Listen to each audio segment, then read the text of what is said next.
L'Institut national de la statistique INS a organisé ce jour au Grand Hôtel de Niamey son troisième café statistique. Les dimensions et l'interprétation de l'indice de développement humain étaient à l'ordre du jour de cette rencontre entre médias et producteurs de données statistiques. Les précisions avec Saïd Ismail Ibrahim et Salif Garba. Et de trois, pour ce cadre de partage, d'échange de vues entre hommes de médias et producteurs de données statistiques qu'est le café statistique.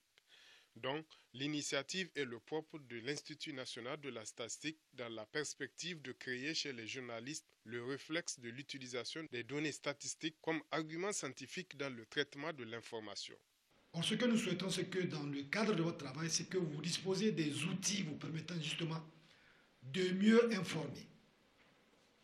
Nous savons que chez nous, et nous sommes beaucoup habitués à la parole, à la tradition orale.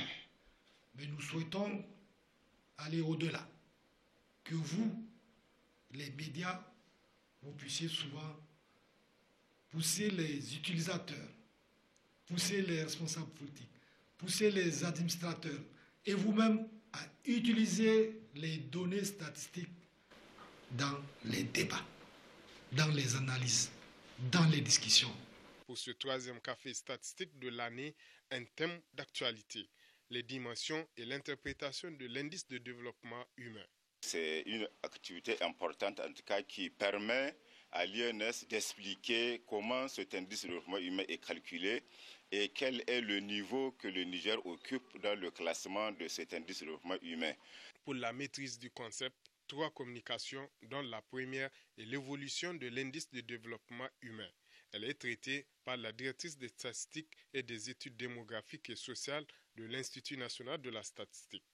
La deuxième, l'évolution du produit intérieur brut du Niger. Elle est dirigée par le chef de la division de la comptabilité nationale. Et la troisième qui a porté sur les mesures de la pauvreté monétaire au Niger de 2005 à 2014, présentée par la direction des enquêtes et recensements.